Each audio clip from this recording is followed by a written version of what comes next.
Sir में दर्द, sir में कपड़ा बांध के सोना, लाइटें बंद कर देना, सर का दर्द बर्दाश्त ना होना, इरिटेट रहना, हर वक्त तकलीफ़ में रहना, सर का दर्द या माइग्रेन, समझ ना आना। तो आज इसके ऊपर बात करेंगे कि माइग्रेन होता क्या है, क्यों होता है, क्या ये सर का दर्द अगर बढ़ जाए इन वजूहात की वजह से होता है, क्या ये स्क्रीन टाइम, टीवी टाइम, ये गाड़ी ज़्यादा चलाने से इन हज़रात को ज़्यादा होता है, या फिर कुछ लोग बहुत ज़्यादा स्ट्रेस में हों, जिनके ऊपर वर्कलोड ज़्यादा हो, क्या माइग्रेन के पेशेंट्स उन लोगों में ज़्यादा देखे जाते हैं। तो इन सारी चीज़ों के ऊपर बात करेंगे। अगर आपको भी कोई ऐसी माइग्रेन इश्यूज़ हैं जिसकी ट्रीटमेंट आपको आराम नहीं दे रही है, तो आज आप बात कर सकते हैं। हमारे पास ज़बरदस्त प्रोफेसर डॉक्टर शहजाद भट्टी, पेन स्पेशलिस्ट हमारे पास ऑन सेट हैं, आते रहते हैं। और आज भी ख़ास हमने इनको इसी टॉपिक के लिए मदऊ किया है कि इसका क्या इलाज है, किस तरीके से इसको ट्रीट किया जाता है और कैसे डायग्नोस किया जाता है। तो सबसे पहले अस्सलाम वालेकुम।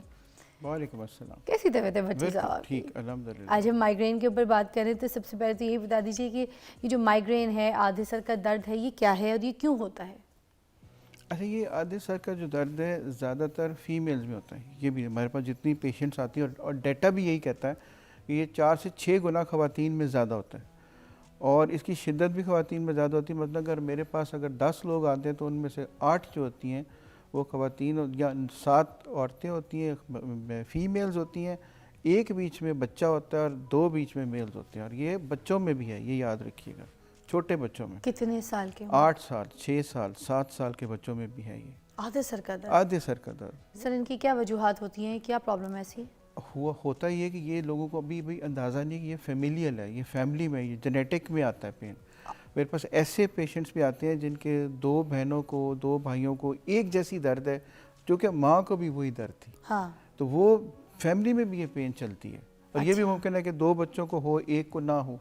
So this runs in the family. जो लास्ट हमने बच्चा ट्रीट किया कल, वो 8 साल का था, माशाल्लाह इज ओके। सो ये फीमेल्स में ज़्यादा होता है, नंबर 1। नंबर 2, मौसम में आजकल जैसे ठंडी हवा चलती है, ठंड ज़्यादा है और शदीद गर्मी में ये इनकी इंसिडेंस बढ़ जाता है। फिर एग्जैक्ट कॉज माइग्रेन का आज तक किसी को पता नहीं है, इसीलिए फिर इसका डायग्नोसिस और ट्रीटमेंट भी वेरिड है। कभी कुछ करते हैं, कभी कुछ करते हैं, जब आपको किसी को कॉज ही पता नहीं। लेकिन एग्रेवेटिंग फैक्टर्स हैं, दर्द बढ़ जाती है। मसलन किसी को स्ट्रेस में, किसी को नींद पूरी न होने पे, किसी को ओवर एग्जर्शन पे, किसी को स्ट्रॉन्ग स्मेल पे, जैसे पेट्रोल पंप है, कोई स्ट्रॉन्ग परफ्यूम है, या कोई मिट्टी का तेल है, या किसी जगह पे पेंट हुआ हुआ है, उससे बढ़ जाती है। कईयों को चॉकलेट से बढ़ जाती है, अच्छा। कईयों को चीज़ खाने से बढ़ जाती है।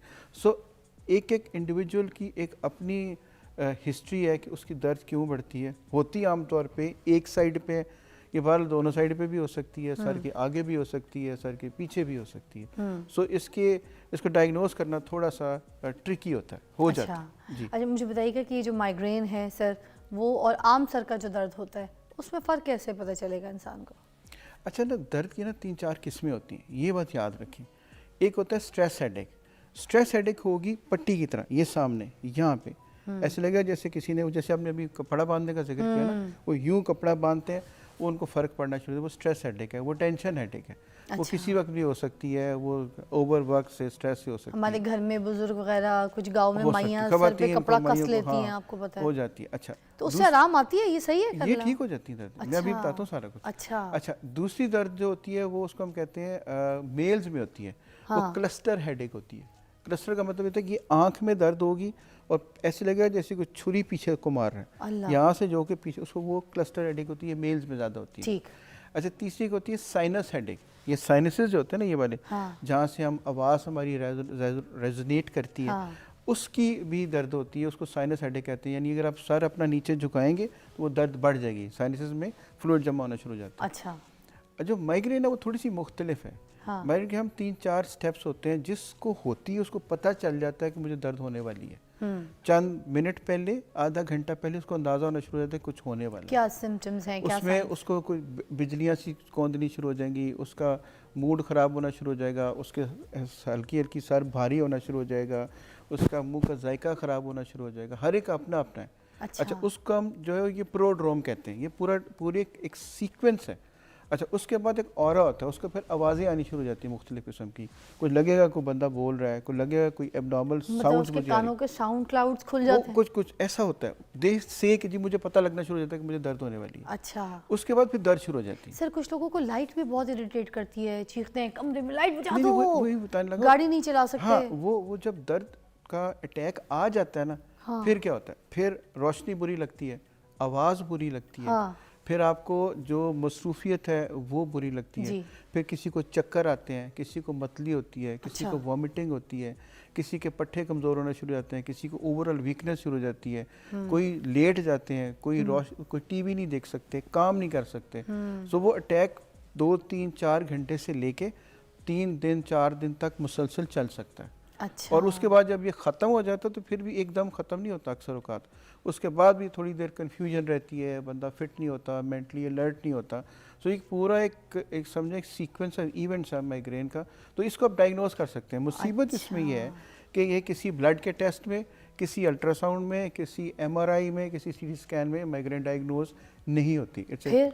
तो इसको क्लिनिकली डायग्नोसिस है ये सारे का सारा। अच्छा।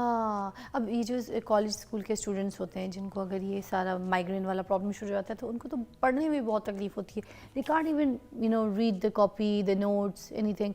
तो वो फिर बेचारे इस सिचुएशन में क्या करें? आपको पता है फिर माइग्रेन का अगर प्रॉब्लम चल रहा है, किसी को 7-7 दिन, किसी को 10-10 दिन, किसी को 5-5 दिन, वो सीवियर होता जाता है। क्योंकि मेरी फैमिली में भी कुछ बच्चों को तो है, मुझे पता है। तो वो जो सिचुएशन चलती है तो ये है।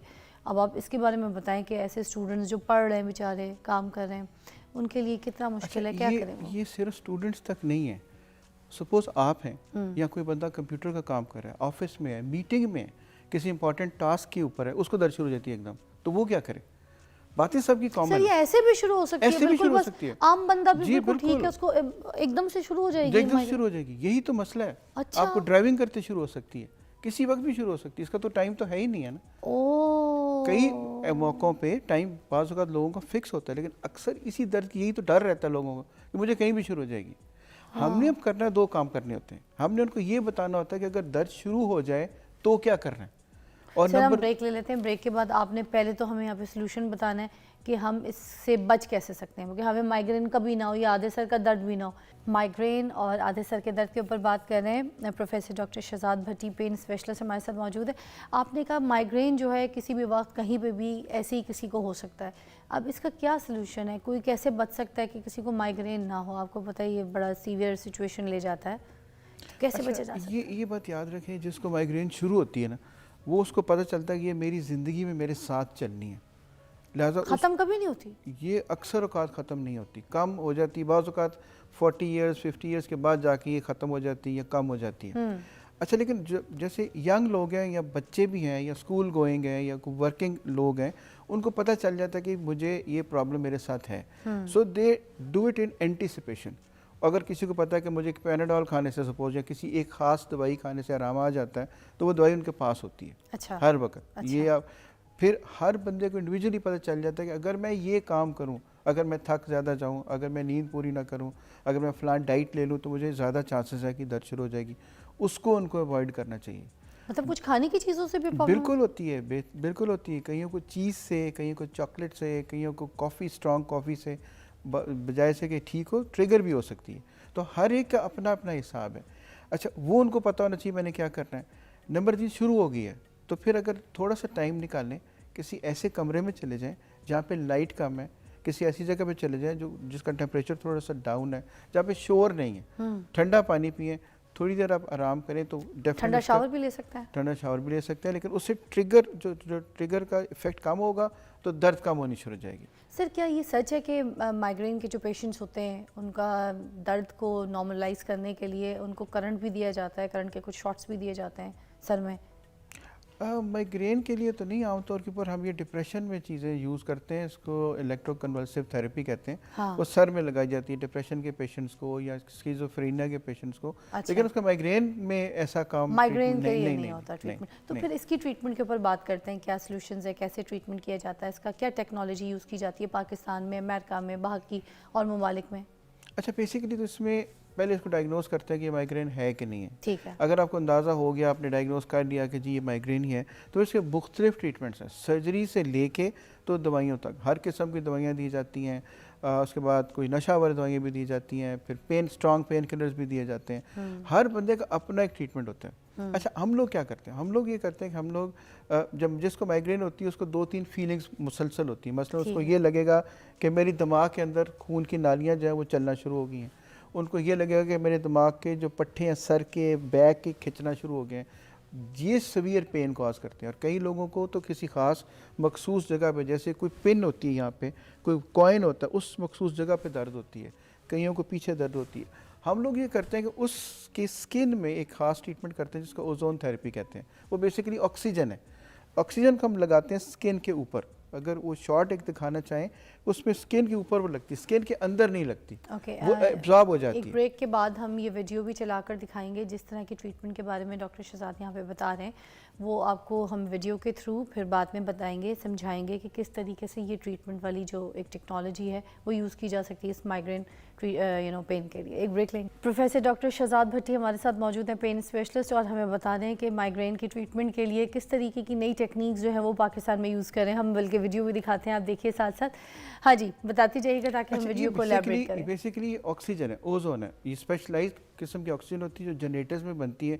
इसको फ्रेश यूज़ कर सकते हैं आप, इसको ट्रांसपोर्ट नहीं कर सकते, कहीं ले जा नहीं सकते।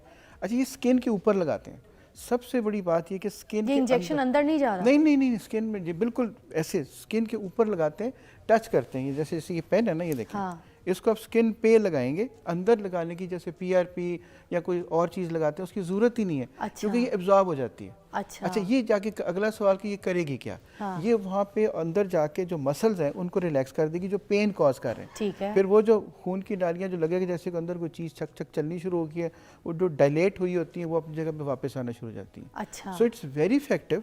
हमने 4 या 5 इसके सेशंस होते हैं। एक आज किया तो एक हफ्ते बाद या 4 दिन बाद हम करते हैं। 4, 5, 6 लोगों की शायद इससे कभी ज़्यादा सेशंस भी हो जाते हैं। लेकिन हमें ये पता है इसका नुकसान कोई नहीं है, इसका साइड इफ़ेक्ट कोई नहीं है। बेसिकली ओजोन 2 तरीके से लगाई जाती है। हाँ। एक ये लगाते हैं, एक फिर हम ब्लड में लगाते हैं। हाँ। ब्लड में लगाते हैं, उसमें से थोड़ा सा ब्लड निकालते हैं। ऑक्सीजन को हाँ जी, उसको ऑटो हीमोथेरेपी कहते हैं। अच्छा। ये more than 60,000 procedures are being done every day in the world. 60,000 से ज़्यादा हर रोज़ होते हैं। ये ब्लड निकालते हैं थोड़ा सा, उसमें ख़ास तरीके से ओजोन को मिक्स करते हैं, उसी ब्लड को फ़ौरन वापस लगा देते हैं। सर, कितना % जो है आपको उसके जो क्लाइंट्स आप जिनको ट्रीट कर रहे थे उसका रिजल्ट आता है? बहुत अच्छा। अच्छा, देखिए सबसे बड़ी बात ये है, हम कोई स्टीरॉयड नहीं लगा रहे, कोई लेज़र नहीं लगा रहे, कोई एंटीबायोटिक नहीं लगा रहे, कोई ऐसी चीज़ नहीं लगा रहे जो किसी तरह से नुकसानदेह हो। अच्छा। ये किसी को फायदा तो दे सकती है। सर, ये और क्या क्या काम करता है ये जो है ऑक्सीजन? हाँ, ये फिर हम ये स्किन में यूज़ करते हैं। आप हमारी बॉडी को क्या चाहिए टू ग्लो? 2 चीज़ें चाहिए। एक ऑक्सीजन चाहिए कि आपको ग्लो आए, नंबर 2 ब्लड सप्लाई इंक्रीज हो जाए। जैसे हम ब्लश करते हैं या किसी के गाल आपको रेड नज़र आते हैं, तो क्यों रेड नज़र आते हैं? खून की सप्लाई बढ़ जाती है और स्किन क्लियर हो जाती है। ये दोनों काम ऑक्सीजन करती है। अच्छा। आपने स्किन पे ऑक्सीजन लगा दी, उसको डायरेक्ट ऑक्सीजन मिल गई, उसके बाद उसकी ब्लड सप्लाई बढ़ जाएगी तो ग्लो आनी शुरू हो जाएगी, जो फ्रैकल्स हैं वो खत्म होनी शुरू हो जाएंगी। तो ये डर्मेटोलॉजिस्ट भी कर रहे होते हैं? डर्मेटोलॉजिस्ट आई डोंट नो करते हैं कि नहीं करते, लेकिन ये बेसिकली एस्थेटिक्स में आती है। अच्छा। तो ये डर्मेटोलॉजी वाले लोग, तो ये पूरे चेहरे पे भी इसी तरह इस्तेमाल की जा सकती है कि ब्लड सर्कुलेशन हो और इससे ग्लो भी आता है चेहरे पे। और बाहर तो ओजोन से शैम्पूज मिलते हैं, ओजोनेटेड ऑयल्स मिलते हैं, ओजोनेटेड क्रीम्स मिलती हैं। जब रात को सोने से पहले एक जैसे जिस लोगों के अब एक सोचें आप, जैसे लोगों को फ्रेकल्स हैं या किसी को पिंपल्स हैं जिनमें से पस निकलती है, तो वो तो लोग एंटीबायोटिक हम खिलाते हैं उनको, डर्मेटोलॉजिस्ट एंटीबायोटिक खिलाते हैं। हम क्या कर सकते हैं कि उसी जगह के ऊपर एक इंसुलिन की नीडल से फ्रेकल के ऊपर ये ओजोन लगा देंगे। अच्छा। इससे बेहतरीन एंटीसेप्टिक आज तक नहीं बना। सिर्फ फ्रेकल्स का भी मुकम्मल इलाज है ये? बहुत बेहतर हो जाता है। कितनी सेटिंग्स करनी होती है? ये डिपेंड करता है कि कितने रेजिस्टेंट है और कितने ज्यादा हैं। हर एक की वेरिड है। लेकिन मुझे ये पता है कि हम ये ट्रेनिंग है बाकायदा, मेरी अमेरिका से फेलोशिप है ये, इसमें सर्टिफिकेशन है। पाकिस्तान में सिर्फ आप ही कर रही हैं? मेरा ख्याल है, मुझे मालूम नहीं कोई और करता है, मुझे नहीं मालूम। ये तो बड़ी अच्छी टेक्निक है, नई चीज़ है। इसमें नुकसान कोई नहीं है, सबसे बड़ी बात ये। तो बेसिकली ये ओजोन का समझे, ओजोन अगर बेसिकली देखा जाए तो कोई 100 की किस्म इसके हम डिजीज में ट्रीट करते हैं इसकी, लेकिन हम जो ज़्यादा काम चूँकि पेन मैनेजमेंट करते हैं, so I do lot of pain things, ये तो समझे कि बाई प्रोडक्ट्स है। इसी में प्रेजेंटेशन मैंने चंद दिन पहले इस्तांबुल में दी थी, इसीलिए टर्की में, उधर दुबई में दी थी। तो जितने एस्थेटिक्स के लोग हैं मैं उन तो कहता हूँ आप सीखें। मैंने तो एस्थेटिक्स इतनी करता नहीं हूँ, लेकिन जिन्होंने करनी हो इसको सीखें, इसमें ट्रेन हो, लोगों को फ़ायदा पहुँचाएं। और ये वैसे भी इसके कोई साइड इफ़ेक्ट नहीं है, ये ना तो कोई बोटॉक्स है, ना कोई फिलर है, और ना ही इसके अंदर कोई ऐसा केमिकल है जो बाद में आपको जाके ना चिंगापुंग तो आपको जो है ना अजीब से रिएक्शन दे। Thank you so much professor doctor Shahzad साहब, आपने बड़ी अच्छी चीज़ें और ये ख़ास तौर पे जो नई टेक्निक हमारे साथ शेयर की है जो कि स्किन से रिलेटेड है, माइग्रेन का भी, सर दर्द का भी इलाज है, ऑक्सीजन जिसका कोई नुकसान नहीं है, इसके फ़ायदे तो हैं मगर नुकसान कोई भी नहीं है, साइड इफ़ेक्ट जिस चीज़ की ना हो तो वो बेहतर नहीं है क्या कि हम एंटीबायोटिक्स खाने से, लगाने से बेहतर हम ये काम करके देखें। तो विल ट्राई दिस, मुझे लगता है आपको भी ट्राई करना चाहिए। एक नई चीज़ थी, आज हमारे शो की तवज्जो से आपको पता चला। थैंक यू सो मच, बहुत बहुत शुक्रिया। हम आपको